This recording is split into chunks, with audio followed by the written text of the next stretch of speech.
The topics and opinions expressed in the following show are solely those of the host and their guests and not those of W4CY Radio, its employees, or affiliates. We make no recommendations or endorsements for radio show programs, services, or products mentioned on air or on our web. No liability, explicit or implied, shall be extended to W4CY Radio or its employees or affiliates. Any questions or comments should be directed to those show hosts. Thank you for choosing W4CY Radio.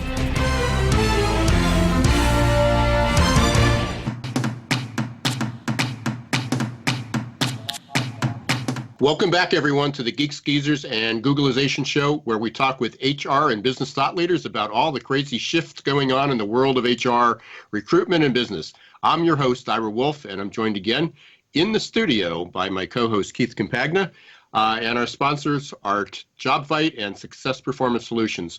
We've got a good friend and colleague who I met a few weeks ago. I've been reading his stuff for a while. Ben Eubanks will be our guest. We're going to talk about artificial intelligence for HR and a whole bunch of other things. We've got a couple really cool topics. Ben and I had a warm-up a week ago, maybe 2 weeks ago. LinkedIn Live. We'll have the link in the blog post and everything that you can hear a little bit more about that. We're going to be talking about just what's going on. Keith, you came in today and said, "What's going on in my world?" And it's like nonstop. I got a big reunion coming up this weekend, and I was doing using some of my video skills. Once again, humans and technology. How do we make them work, right? Yeah. So I've been doing. Actually, created a video of that, and always learning with that. But and that's one of my topics for the fall. A couple sessions we're talking about how to use video in recruitment.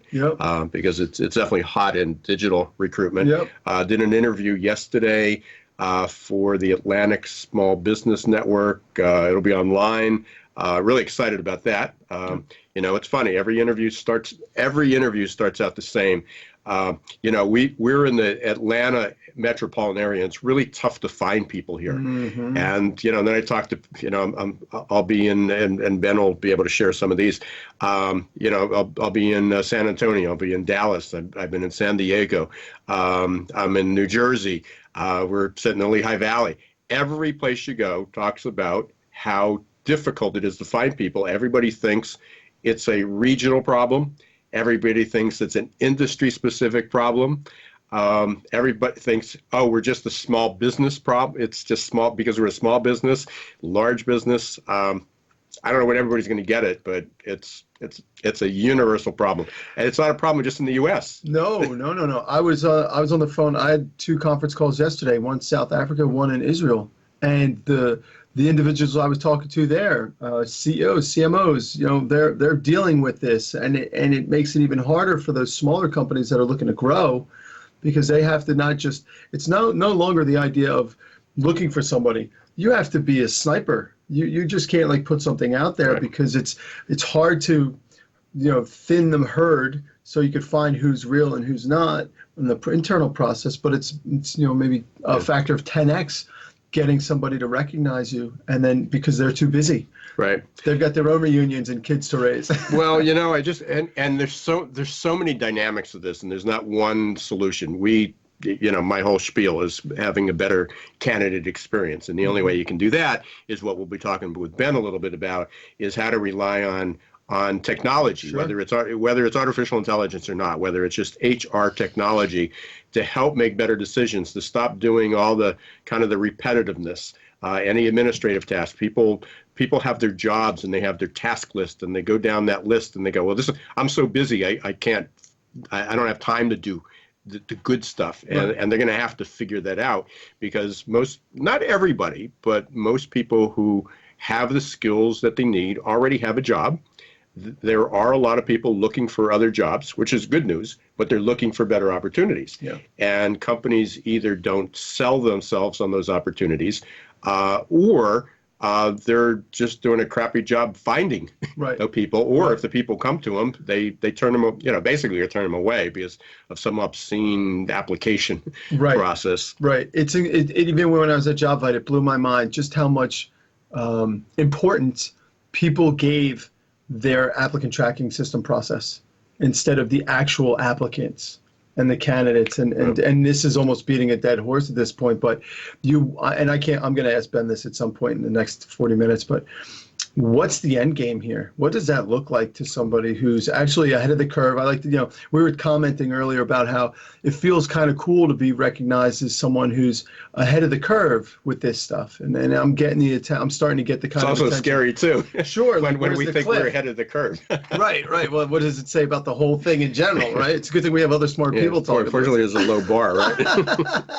But the truth of the matter is, what's it going to take for any one business leader inside of any one business in almost, I guess, every industry to realize, hold on, you got to change gears or you're going to be, as Zig Ziglar said, right? What does he say? Something about those. Was he even alive when you were young? He was. Yeah. I listened to the old guys, if you haven't noticed. That must be on cassette tape. Right. It was a CD, right. What's he say? He says, those who are unwilling to change will find themselves wonderfully prepared in a world that doesn't exist. Yeah, that's been said a number of times. And here we have AI today. We're talking about that, and it doesn't get much faster when you're talking about the thinkers talking about thinking, making thinking actions, and that's the computers taking over. Yeah. So right before the show started, we were just kind of catching up with Ben a little bit right before, and I was just about to say, and then our music came on. Right. I watched a video yesterday or the day before from David Green, who's really a super guy on people analytics, and I've mentioned him over and over again. If listeners are not subscribed to his newsletter, especially once a month, he puts out, here's the best reads of the month. So it's a summary of people analytics. Nice. And some of it's pretty deep and it may be over the heads, but other than that, there's a lot of good stuff.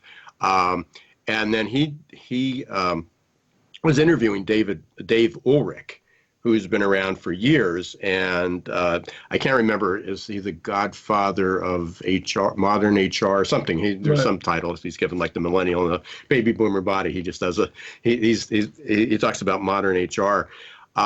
Super interview. I highly recommend everybody listen to it. But there was a great line in there, and this will be our segue to get to Ben. Yeah. Is HR technology is not about HR.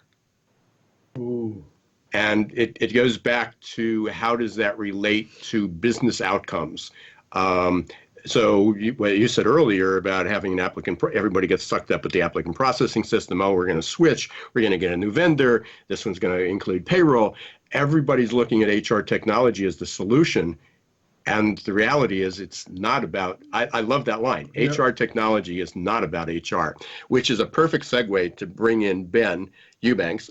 Ben is the author of Artificial Intelligence for HR. I met Ben a few months ago at SHRM Talent, and we hooked up again at SHRM National or Annual, and we chatted on the LinkedIn Live. We're back and forth all the time on messaging now. Yeah. We get some ideas.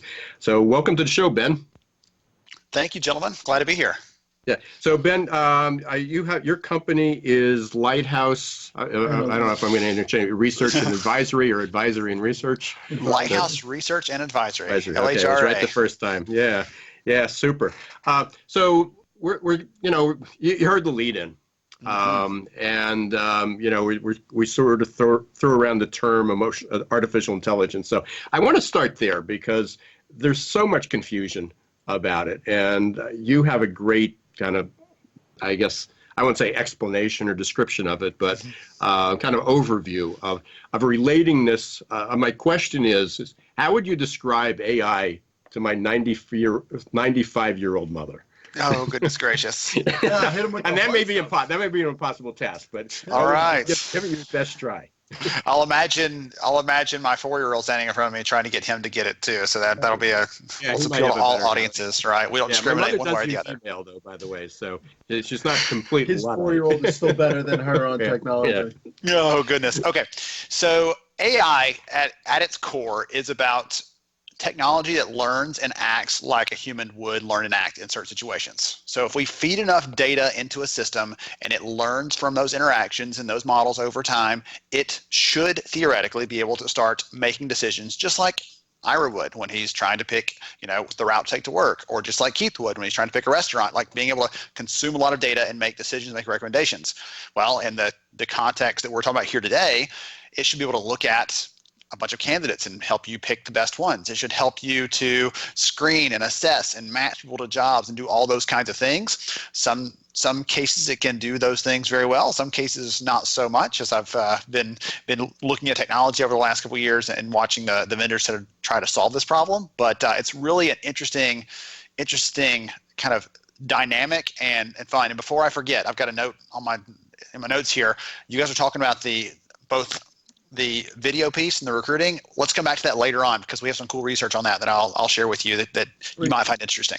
Oh, absolutely. Yeah, because that's been a big topic, and it was one of the things that I did at Charm. I actually submitted the topic about how to use video. I think it was like 18 free tools you can use to do video, because people just aren't using it. And but so much of that has changed. I mean, and I just you were talking about the company that you spoke to yesterday from Israel. My interview. Yeah, they've got some cool AI stuff in the works. Yeah, and then I hear for what you were talking about, Ben. So we'll be interested to see how we marry those two. So so with the AI being kind of a smarter version, I get it's not necessarily a smarter version of ourselves. It just processes information a lot faster. Am I right? Yeah, and it doesn't forget. Which means that we don't have to spend the time analyzing all the information, but it's how does it get applied, putting it into context, still requires a human, which people don't, and we're pretty far away from that stage. Yeah, absolutely. So there are some examples of different companies using algorithms and automation that have gone to the very far extreme. Like Amazon story that I tell when I'm trying to get people to understand just how far we can go with this. Amazon had actually built an algorithm a few years ago, and this is not the one that was in the news last year that everyone got up in arms about bias. But before that, they actually built an algorithm because they were really struggling, as you were talking about before the show, right, as the show was kicking off, they were struggling to find technical talent in one of their markets. And they said, we've got to figure this out. So they actually built a tool where if Keith applies, it looked at his resume and says automatically, hey, Keith has a degree in engineering, or he's got 3 years at Google or 3 years at so-and-so company. Let's give him an assessment. And it kicks out an assessment immediately. And Keith takes that proficiency test. And because Keith is super sharp, he passes with flying colors. The system would then immediately on the spot send out an offer letter to Keith at the current market rate without him ever talking to a recruiter, interacting with the hiring manager, no contact at all other than that interaction. And it freaks people out to hear that, but I use that as kind of an object lesson. Like, we can go to the very scary, hairy edge of automating everything, but we feel that like twinge, like that's not a good thing probably. I'm willing to bet that they have people that made it through that process that were not a good fit. I don't know it's you, but in my years recruiting, I have seen resumes that didn't match the actual person that showed up, right? They're not the same thing that they wrote on there. And so it's a great lesson and an example to show that, AI can do some cool things, but we need to really focus. And I think that in the next year or two, the big focus for us will be as employers understanding where to balance out the human and where to balance out some of the best things that AI brings to the table to help us get the best results.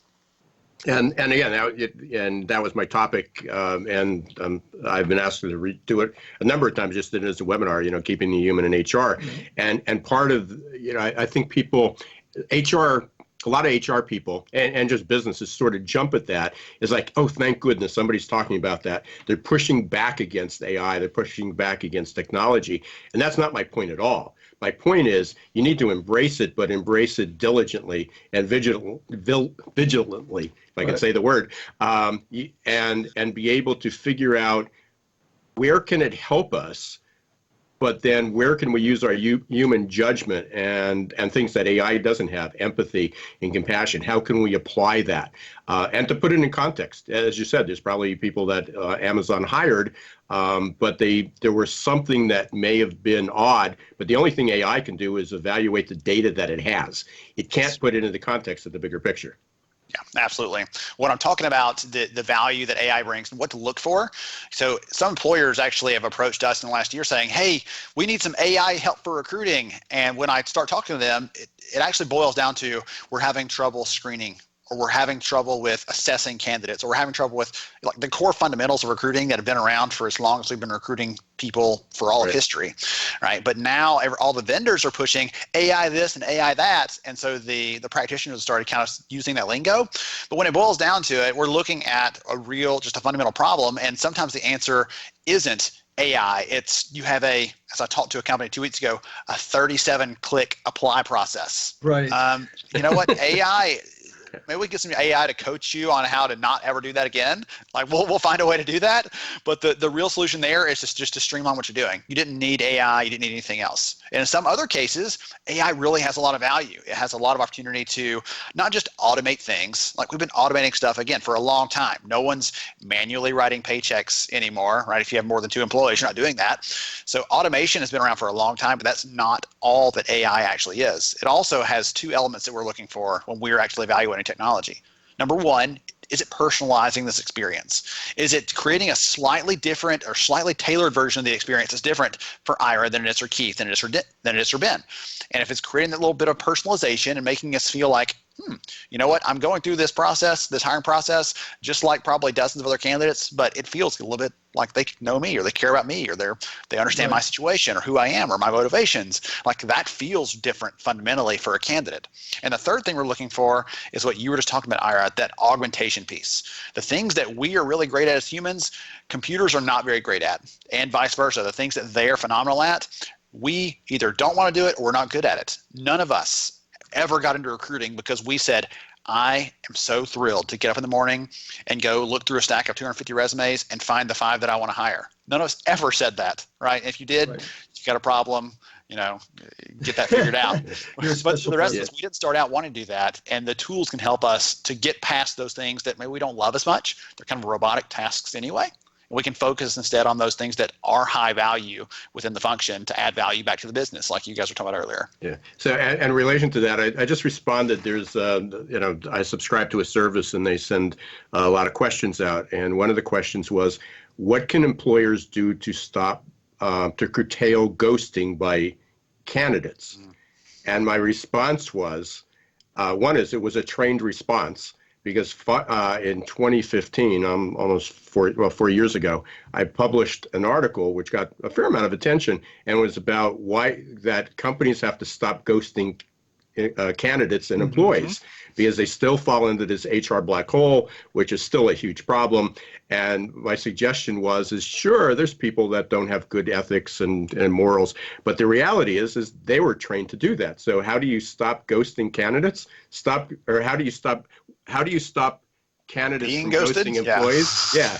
Stop ghosting them first. Right. And there's still this huge black hole. And you talk about even something as simple as automating a thank you message or automating a progress note. Yep. Of, hey, sorry we couldn't get to your resume. We know it's been about a week. We're going to get back to you as soon as we possibly can. Nothing, just crickets. Mm-hmm. Yeah, it kills me. Last week, Ben, we had Danielle Weinblatt, the former CEO of Convey IQ. They recently got acquired. Just Monday. Yeah, they were bought out by Intello. And to think she didn't mention that on the podcast, huh? Yeah. And I'm not sure how familiar you are with Convey IQ, but what I love about their software is that they do that personalized communication with the candidates, and just for shits and giggles, I can say shits on our own podcast, right? For shits say and it giggles, on CNN. Right. I applied and I enjoyed, like, there were GIFs that came through my mobile, right? Like, it was very, very fun and engaging, and it just blows my mind. I used to run a staffing agency. I sold software for recruitment marketing and recruitment ATS stuff, and it just blows my mind how hard it is to get people to accept that they need to change the way they run their recruitment team. Yeah, everything. Well, screening, selection, onboarding, everything else. So Ben, there's a couple things. On a scale of 1 to 10, 10 being general artificial intelligence, that's where the robots take over our world. That's what people fear. Yes. I guess, 0 is nothing at all. Where do you think we fall right now? Because if you took the average HR person, or you took the average business owner or executive and walked him through the SHRM annual expo, you would think that we're at a 9 from all the promotion. Marketing budgets are high, my friend. Yeah, they are, aren't they?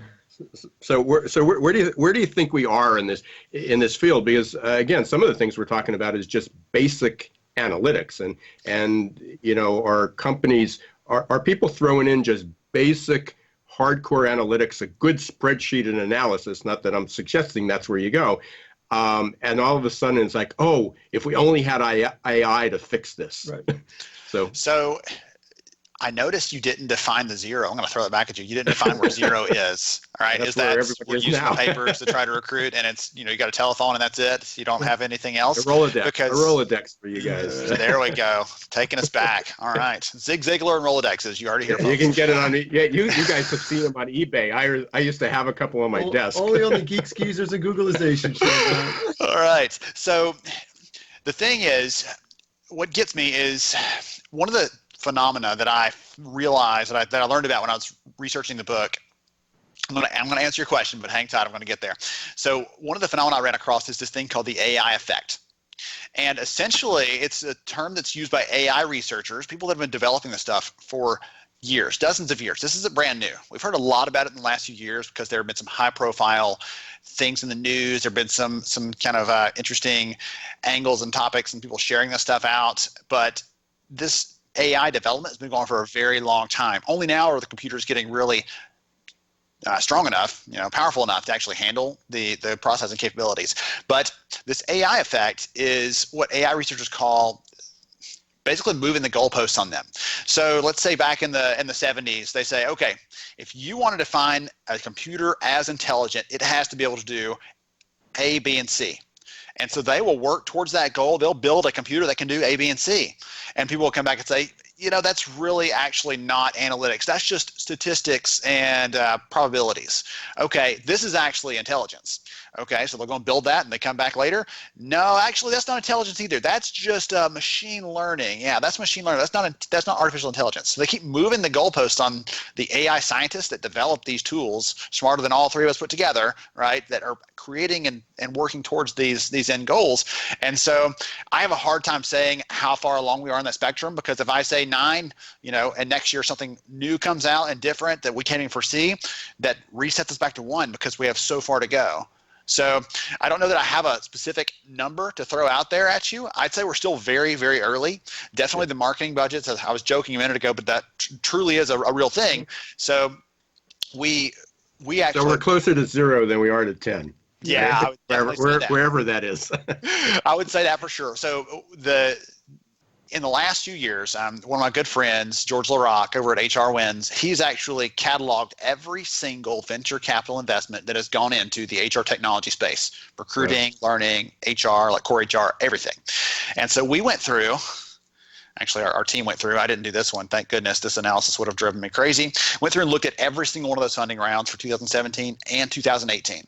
And what we found was that in approximately half of those funding rounds, last year it was $1 billion, to give you a sense of how much money is going into the HR space. Last year, of that $1 billion, approximately half of it went into companies that were developing AI, machine learning, intelligent assistants, those kinds of things, those triggers for us that signify it's an AI-focused solution. And so about half that money is going into companies that are focusing on those things. And so that is naturally one of the reasons that we're seeing so much hype in the HR space, in the recruiting space, is because that money that's funding those companies is going into those marketing budgets. They've got to tell someone about it, right? And so that's why we're seeing so much volume there, is because that money is just flowing freely. So, I guess we're going back, as you talked about this, as some of the basics. I mentioned analytics before, and most companies still seem to be stuck at that descriptive analytics. It's like we get the spreadsheet, let's get our numbers, let's get a new software program. Let's wait until AI can do this. And the reality is HR, one is people don't have the data, or they have the data and it's in multiple systems. But then even important things like the interview. I mean, the interview is still the most common, most popular, method approach to hiring people and screening people. And yet there really isn't any good data. I mean, we'd have to digitalize that. Have you seen any improvement on that? I mean, there's a whole piece of data missing.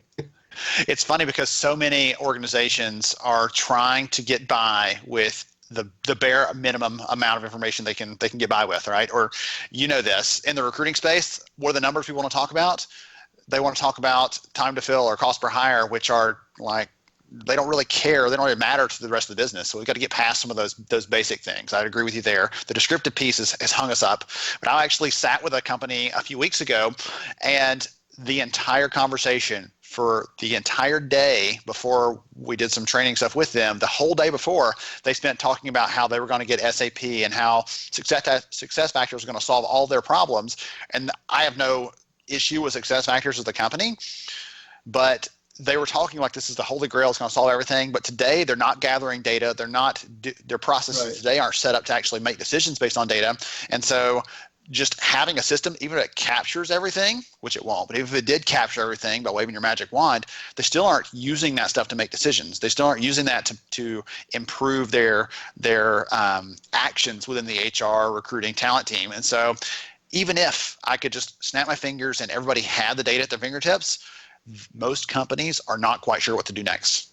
And that's a curious point, because I've focused from being in sales. I generally come from the buyer perspective, and what I know for sure, and I don't think I'm shattering any new stereotypes here, is that the people that run and work in HR are not really all that prepared for all this stuff. They're challenged in vetting software vendors, they're challenged in implementing, they're challenged in deploying, and very few of them have tangible change management experience.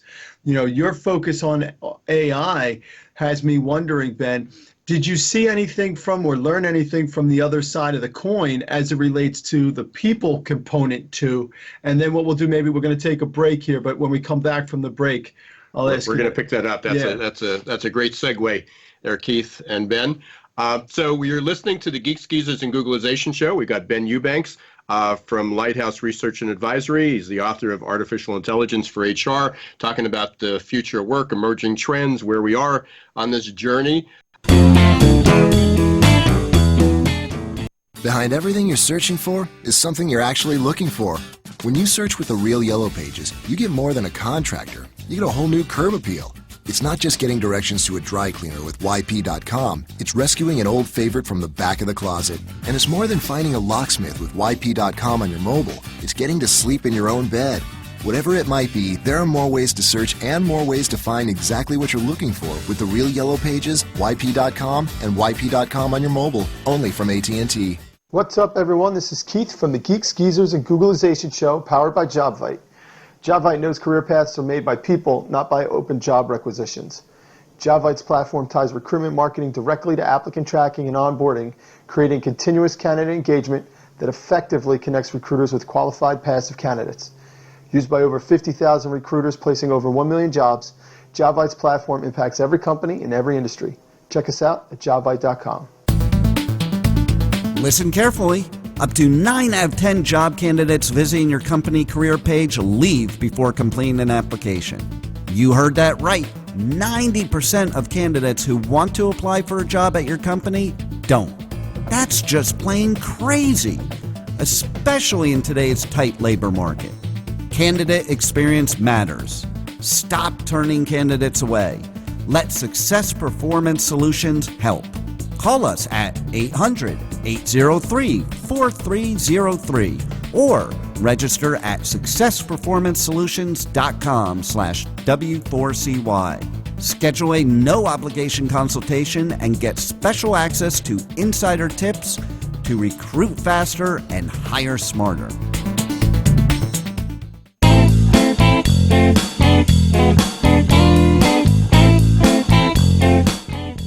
Hey everyone, welcome back to the Geeks, Geezers, and Googlization show. I'm your host, Ivor Wolf. I'm here with Keith Campagna, and we got our guest, Ben Eubanks, talking about artificial intelligence for HR. Right before we took the break, Keith, you asked the question. Yeah, I was curious because of my heavy involvement on the human side of buyers for HR technology. Ben, I was curious, as you were writing your book, what did you learn in terms of the readiness of the humans that are responsible for implementing, deploying, and managing change with HR technology? Are you seeing a trend with regards to the people inside of HR today? So It's interesting because that's actually one of the key reasons I wrote the book. So many of the HR leaders I was talking to were like, hey, I've heard this stuff from a vendor, but I don't know what it is, or I'm not sure what to do. The vendor told me they're the only ones that do this, and so I want to, we're going to buy that. And those kinds of conversations happen every single day, and I'm almost always like, just slow down. Mm-hmm. Right? The only people that regret their buying decision are the ones that go too fast, or they don't get enough input on the inside, right, from the inside the business, and they end up making the wrong decision or not thinking through it and everything else. And so, in general, I'd say there's still a lot of need and a lot of demand for HR leaders to be better at understanding the business. Number one, get the business piece right. Understand actually heard the HR director for Heathrow Airport. It must be a UK thing. She says, know your onions. Maybe that's a British saying. I don't know. We're getting all the culture today, by the way. Nice. But just like know the business. Understand how your company makes money, how you feed into that with what you're doing on the HR and recruiting side, how you make an impact to that. Because if you can't draw a line, your business leaders are not going to draw the line for you. So number one is really understand the business. But the second piece, like you said, the change management component, we take it for granted. We think it's easier. We think, I sent out an email. And good luck with that actually having the impact you want it to. People are busier than ever. We've got to be more intentional and strategic than ever. HR needs to be thinking like a marketer when you're trying to get a point across and get people to be sucked into the conversation and be excited about a change. And still, for a lot of them, it is an afterthought versus the thing they should be planning in advance. So that, which takes me back to what I mentioned before, is this conversation with David, this video with the interview. I think I can't remember, HR Leaders podcast or something. Mm-hmm. I think that's David Green, when he was interviewing Dave Ulrich, and he basically said HR technology is not about HR. Mm-hmm. It's about if you have a problem, if we have turnover, if we have a talent management problem, if whatever the problem is, if our revenues are not going up, if we're having trouble with market share, HR's role should be to how can we help the company improve those numbers. And then what technologies or what approaches or what skills do we need, rather than here's the skills that we need to do better at what we're doing, but you may not need those skills in the first place. It was interesting because here's two guys, and and I'm a big analytics guy. You're a big analytics guy. We're talking about the importance of that. But in the surveys that they've done, they found that people analytics is the 8th out of 9th driver for business outcomes. And part of the problem is the way it's applied. Not that you don't need the metrics and you don't need better analytics, but it's done to improve those things like you talked about, quality of hire, reduce the turnover rate, reduce the cost of hire. But then it's how does any of that help the business? And, it's like, we saved a little money. Okay, but did it grow revenues? Did it grow profits? Did it increase our market share? What did employee engagement do? What does a higher score mean? And that was where that disconnect, was. So I push everybody back to that.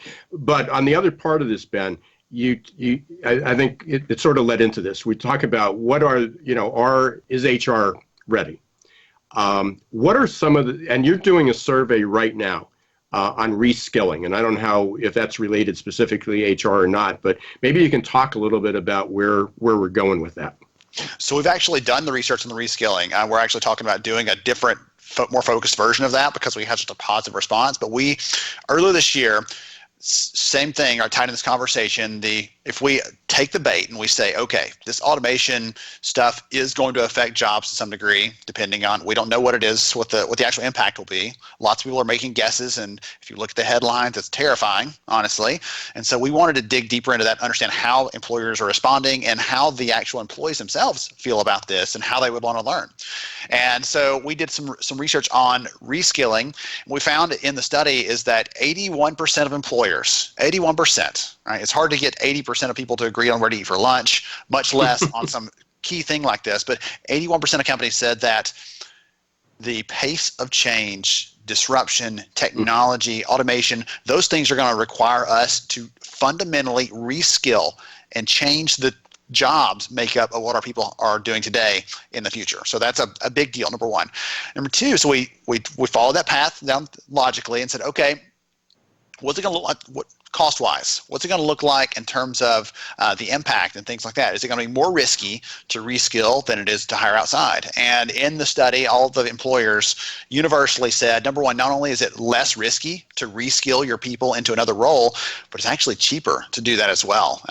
The estimates range because every job is different, but one of the numbers that came out of the study was about 50% of what the average pay is in the U.S. today. The average job wage is about how much it would cost to reskill for one of those roles. And so we could hire someone else, right? We could cross our fingers and hope for the best. But a lot of research out there actually, Wharton study that I love to quote, they actually did some studies and found that for people who were hired outside the business into the company versus someone transitioning internally, that person costs up to 20% more, and they perform worse on average for the first 2 years on the job because they've got to learn the culture, they've got to learn the processes, they've got to learn all the key players, right? You're going to step in something when you're brand new as a leader and you just don't know what you don't know. And so there's a lot of value to be had in keeping the talent inside the business, trying to focus on redeveloping them, reskilling them versus saying, let's just get rid of those people and go hire somebody in the open market, because not just because that's more costly and more painful and it kills your employer brand and all those things, but because the conversation that you two gentlemen started out the conversation today with, companies are struggling to hire. This is not a surprise for anyone listening to this that has had to recruit in the last year or two. Everybody's struggling with this, and if we can reskill versus dumping them in the street and trying to find candidates brand new off the street, then that's a better result. It's better, it's cheaper, it's faster, all the good metrics. Yeah, there was I'm sure the Wharton one is more current, but I remember it's been out a while, but there was a Harvard Business Review one, an article. They might have been quoting a study, so I don't know if it was the HBR that did it. But they talked about salespeople because, they've been using that's probably the most benchmark position in history is salespeople. What does it take to get good salespeople? And the risk of hiring a top performer from another company, it was a pathetically low number. I mean, it was single digits, I think, of how many people were brought in for hundreds of thousands of dollars, and the failure rate was immense, like within 12 to 18 months, for that. I've firsthand have seen that, and it blows my mind, and it just kind of maybe talks to the idea how difficult it is to get people to look at business the same way, like a different way. Yeah. And you pull in the top breed of a talent from a competitor, and you treat them the same way as you treat everyone else, and you give them the same format. Whereas you think if you're getting the star quarterback from another team, you got to make sure that it doesn't work in football either most of the time. It really, or sports. Well, yeah, there you have it, right? Yeah, it's like Moneyball. I mean, it's going back to Moneyball. So, yeah. So Ben, what are we got like about 10 minutes left.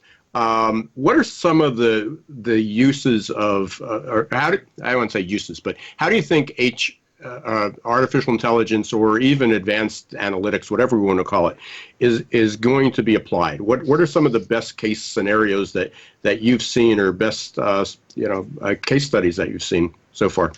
All right, so I'm making a list here because there's a couple of good ones, both within recruiting and actually last year it was very heavy recruiting because that was the very first place where a lot of these companies landed, started targeting some of their tools.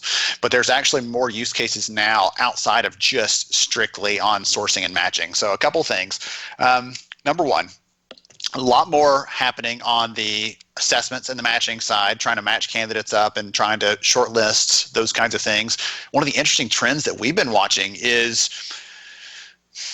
about a year and a half, 2 years ago, HireVue, as an example, was just doing video interviews, but they built out their own assessments because they realized more employers are getting less comfortable just using a video interview as an automated video interview even as the only way to look at someone as a potential candidate. So they actually started building assessments. At the end of last year, Outmatch, an assessment company, bought WePow, a video interviewing company. This year, Montage and Shaker, video and voice interviews and assessments, have merged. And so we're seeing a lot of those things because companies are trying to bring those pieces together to get better at both screening and assessment at the same time. What I'm hoping that leads to down the future is that screening and assessments are almost the same thing. We're using more data to actually assess candidates and pick the right person. other than, oh, this resume looks prettier than that one, or they used the right headline here, or didn't use it there. Trying to get better at those things. So that's one. One of the others that's interesting, we're seeing some actual voice interactions with HR technology tools.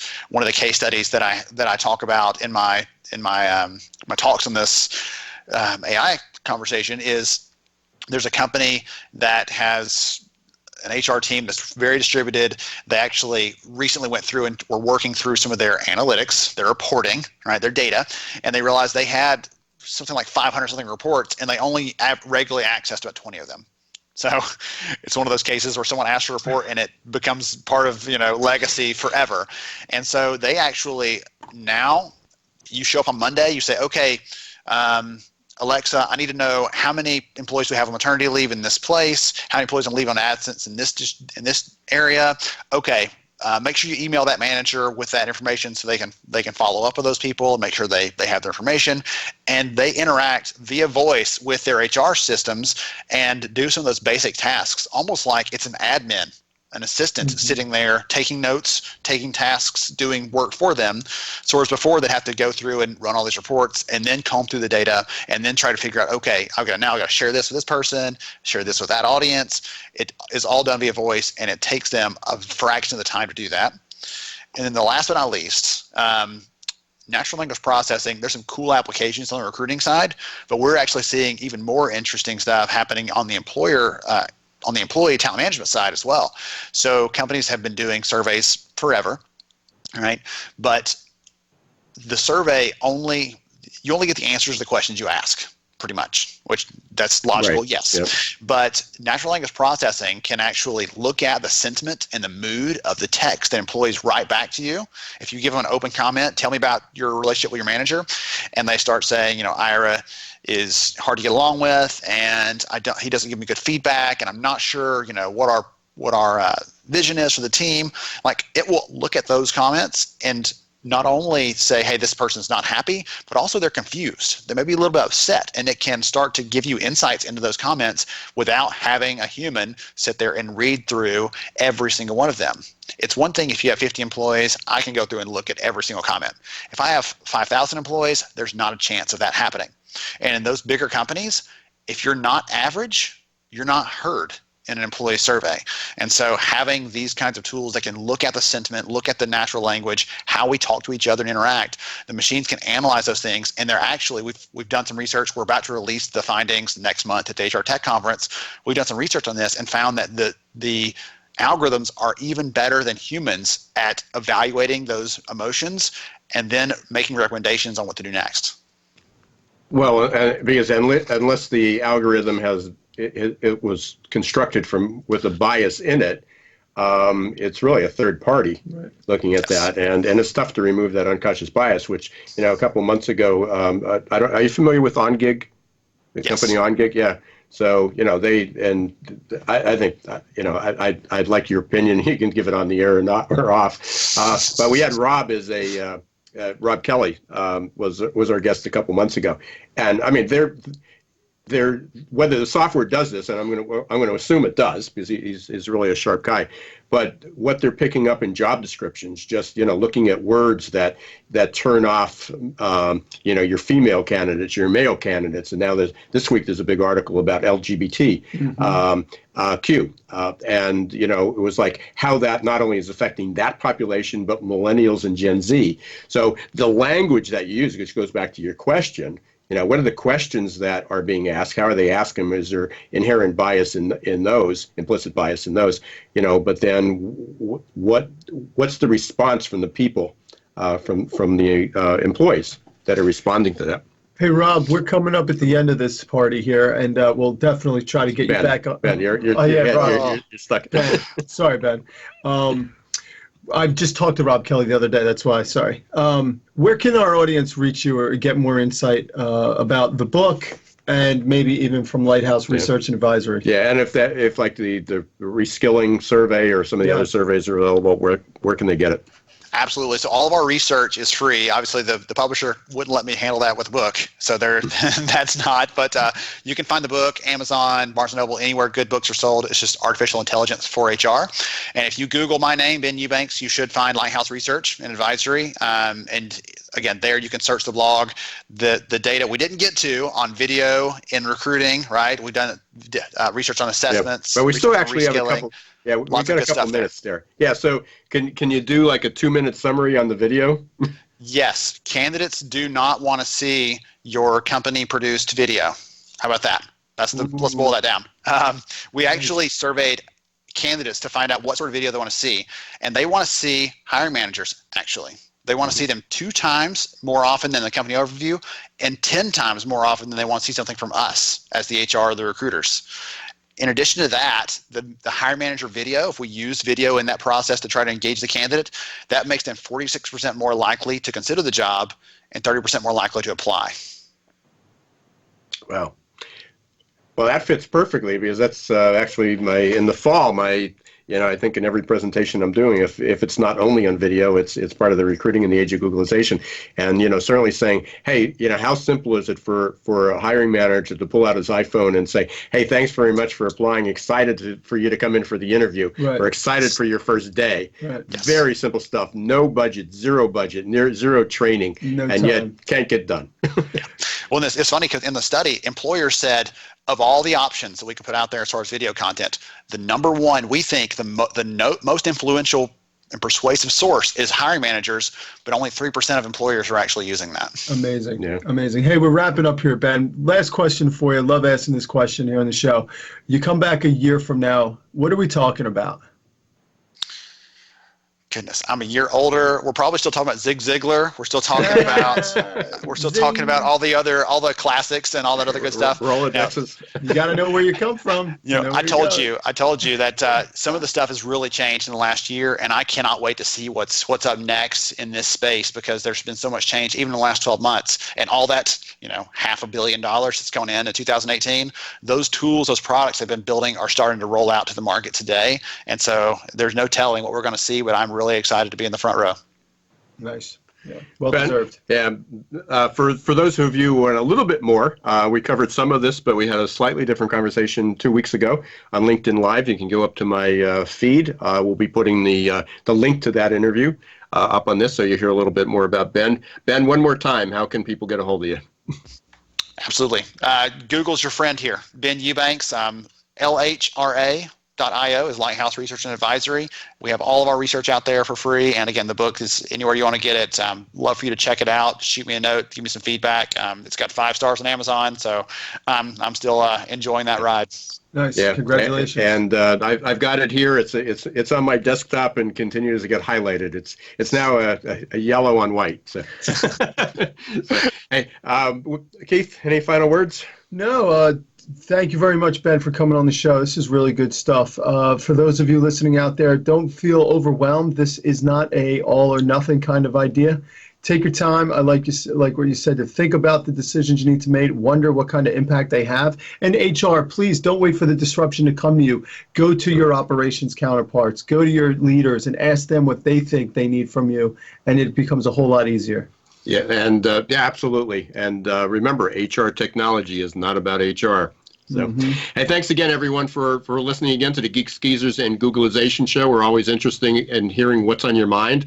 Let us know how we're doing. If you're interested in being a guest or a sponsor, you can contact Keith or myself on LinkedIn, Twitter. You can go up to the website, www.geeksgeezersgooglization.com. We have all our previous shows up there as well.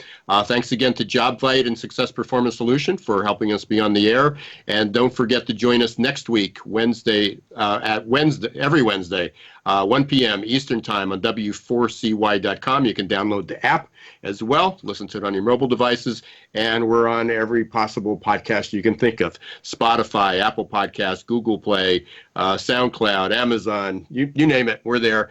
So you can listen to this episode or any of the previous episodes. We're up to 35 or 36, I think. So until the next week, next episode of Geeks, Geezers, Googlization, this is Ira Wolf and Keith Campagna. Don't let the shift hit your plans.